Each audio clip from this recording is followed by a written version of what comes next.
say we actually make a success of this, say we become wildly successful, say we start earning more than our partners, say we suddenly have so much confidence that we don't need other people as much as we did anymore. I think that that is what holds a lot of female entrepreneurs back, subconsciously, consciously. Hello and welcome to another episode of the Female Founder Show. I'm your host, Menlove, and today we're diving pretty deep. So one of the most searched for terms or phrases on Google is, how can I be happy? How can I be happier? How can I make myself happy? What can I do to be happy? So it's really clear that there's a desire in all of us, well, a great many of us, to be happy. And that's certainly something that we are searching for on the internet. But it's my theory, it's actually more of a belief now, as opposed to a theory, having given this a lot of thought, that when we're searching for happiness, we're actually searching for the wrong thing. It's not that we don't want to be happy, it's not that we don't deserve to be happy, but in settling just for happiness, we are in fact selling ourselves short when it comes to what we could actually be. So what is it that I think we should actually be? Or what is it that I think we actually want? It's my belief now that in actual fact, what it is that we really want, even if we don't know it or think about it in this way, it's my belief that what we want is to be free. We want absolute freedom in every aspect of our lives. When a human being isn't free in an area of their life that's important to them or important to their type of personality, it crushes very, very slowly. And if that sense of freedom or that way in which they want to be free is maybe not allowed in the society they live in, it's not accepted in their culture, it's not something that's accepted in their faith or in their religion, it's not accepted in their own mind, in their own heart, it's something that maybe they've been raised to feel a certain amount of shame about, but it's still there, it crushes that human being.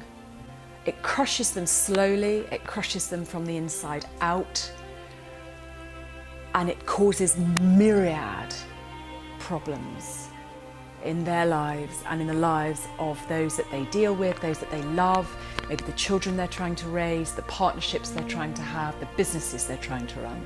I mean, let's not forget that this is about female entrepreneurs running businesses. So I will get back to how it affects you specifically. So what is this absolute freedom? How does it manifest itself? What does it mean to different people? Well, that's the thing. It means different things to different people. And I think that it's up to us to search ourselves and to be brave enough to come out and say, I need to be free to do this.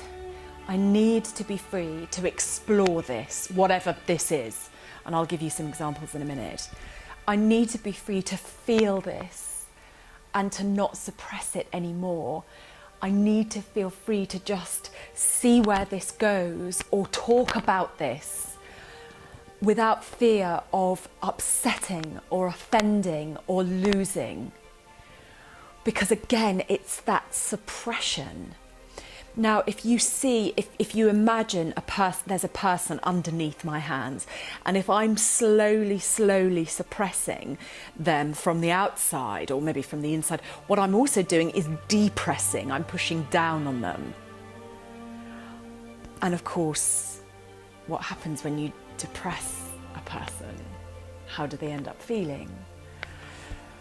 So let me give you some examples of what could be your sense of freedom. And you know what, they don't have to be these massively wild and crazy, you know, things. They don't have to be like that. Your sense of absolute freedom could be, I just want to be at home with my children while they're young. Or you may feel like your true freedom will come when your children are grown up and they're less dependent on you.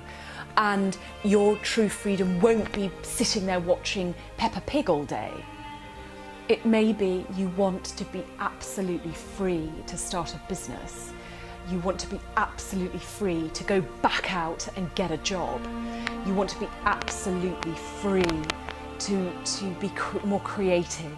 You want to be absolutely free to dress differently. You want to be absolutely free to take up singing. You want to be absolutely free to talk to the people that you want to talk to. And now I know that some people may think, well, you know, you can't just run out and do whatever it is that you want. You can't run out and do whatever it is that you want. You'll hurt people in the process. But it's not that, actually. It's those of us who are not free that end up going underground and either hurting ourselves or hurting other people.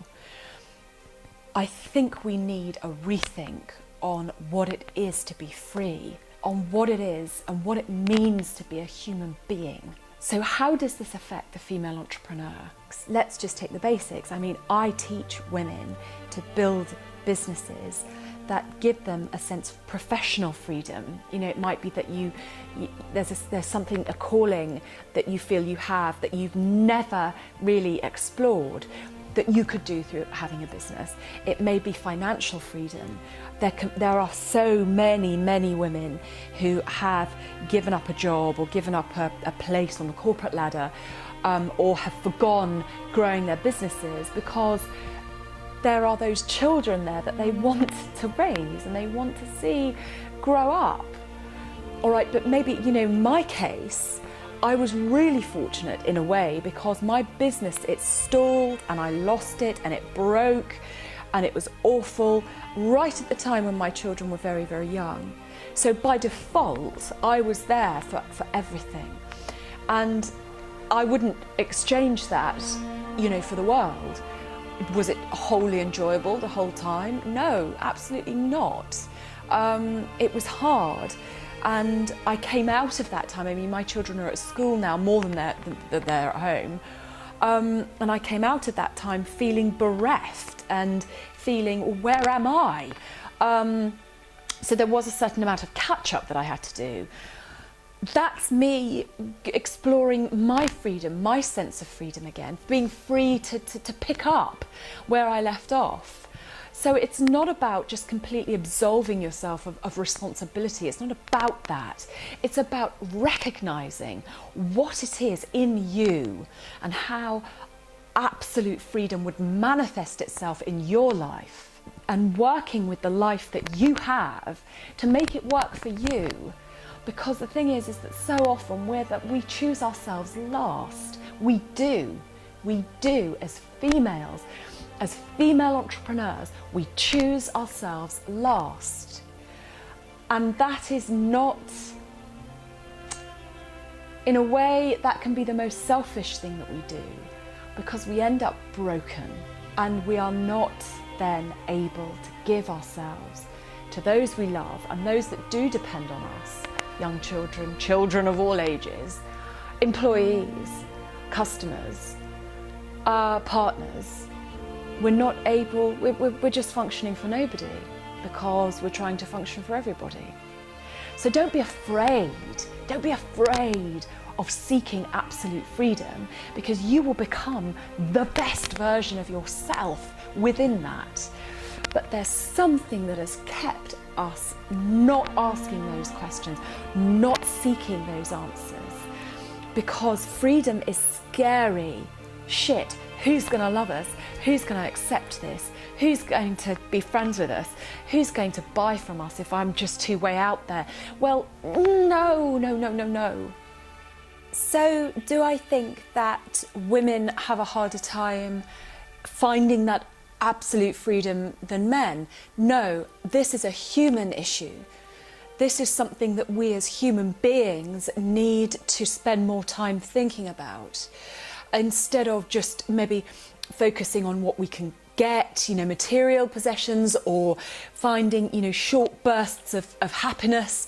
It's about looking at the order in which we're doing things. I'm a big one for doing the right things in the right order, and the whole of the Female Founder Formula, which is what I teach to my students in the Female Founder Club, is about the order that you do things in to build your business, to make a success of your business. So think about the order of this. You are trying to find happiness. You're not going to find prolonged happiness. You might find bursts of it, but you won't have sustained happiness unless you are absolutely free. But the flip side of that is, if you are absolutely free, if you are experiencing absolute freedom in your life, you will be happy. 3 years ago, I wrote a book called The Little Book of Peace, 101 inspiring ways to find peace in your work, life, home and dreams. And the whole of the introduction to that was that people search for happiness and they seek happiness, but what they are actually looking for is the peace within the happiness in those situations. But over the last 3 years, I've really thought about this, and I want to take it one step further. And I want to say that, in actual fact, as human beings, there has to be freedom. We have to have freedom in our lives. So how does that freedom manifest itself? It's emotional freedom, it's physical freedom, it could be geographical freedom, it's financial freedom, it's verbal freedom, in as much as, are you able to communicate your message? It's a heartfelt freedom. Are you allowing yourself to feel things that, not necessarily act on them, but feel them? Feel these things that you may feel are forbidden, or that literally if you go there, you'll blow the whole thing out of the water. That's us stopping ourselves from finding freedom. I've been there. I have been there. I have sat in a room and have gotten to a point where I've said to someone, I cannot go here. It will blow everything up. But on the other side of blowing that up was freedom. Now, I'm not advocating that we just go and put a grenade under our lives, but we know, especially as women, because that's who my audience is, especially as women who want to build a business, especially as women in their 30s, in their 40s, in their 50s, we know when it's jarring and there's something that is not working for us. So for female entrepreneurs, I think one of the biggest fears we have is how, if we were to go all out on our ambition for our businesses, how it would affect those who rely on us, those who love us. Say we actually make a success of this, say we become wildly successful, say we start earning more than our partners, say we suddenly have so much confidence that we don't need other people as much as we did anymore. I think that is what holds a lot of female entrepreneurs back, subconsciously, consciously. I just want to encourage you to, in your own way, and however it manifests itself in your own life, to start to think about what absolute freedom means for you. Because I think that absolute freedom has been given a bad rap. It's been given negative press, because it's very easy for people to say, well, if you want absolute freedom, what happens to the people that are affected by that? We can't just have what we want. We can't just do what we want. I understand that. I'm not advocating that. I'm not advocating if you feel like physically harming someone because you get cross at them, that you go and do that and then rock up and say, well, that was me acting in absolute freedom. It's not that. This is a mature level of freedom that we get to know as we get to know ourselves more. And as we explore our lives and our businesses as female entrepreneurs, and we look at the people we're trying to serve. And as I teach in the formula, it's about knowing your customer as if you have read a page of their diary. You can't get to that level unless you have an understanding of yourself and empathy. And this is why female entrepreneurs are the next superpower. Because of that level of empathy, if they take that sense of empathy and they combine it with the confidence that comes from finding what their version or what the meaning for them of absolute freedom is, this planet is going to be changed. Because these women will be running businesses that become extremely powerful, have a sense of empathy and consciousness running through them. We would do things very differently. And I think it's time, and I truly believe, and this is what I don't want you to be afraid of when you're setting and running and growing your businesses. Don't be afraid of the power. Don't be afraid of the financial abundance that comes in. Don't be afraid of what people will say once you get it. Don't be afraid of how you'll behave. You'll be fine. Don't allow people to judge you before it's even happened. That's crazy.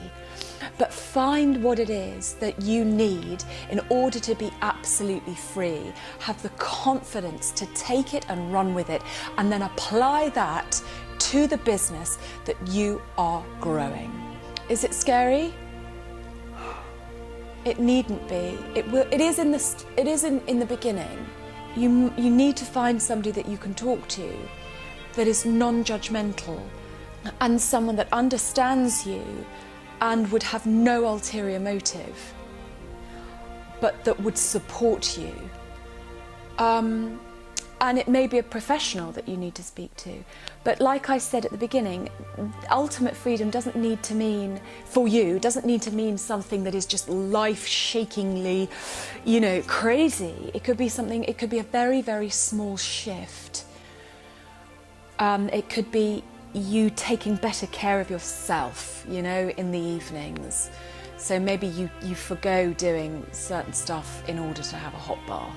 But find out what it is for you, because I promise you that you, the actual you, the real you, is on the other side of that sense of absolute freedom. It's on the other side, and she is waiting for you. So this has been the latest episode of the Female Founder Show with me, Cherry Menlove, founder of the Female Founder Club and host of this channel. Down below is a link, and it gives you a free guide. You can download a free guide which will go through why I think and I believe that right now is the best time for you to be setting up, growing or running your business right now, no matter how you feel. Yes, because of the audience that I'm speaking to, you may find that you are, A, it's almost Christmas, but B, you are in the busiest time of your life. That's fine, I understand it, so am I. That doesn't mean that this is not also the best time in your life to be setting up and running your business. So click the link down below for the download, for the free guide, read it and let me know your thoughts.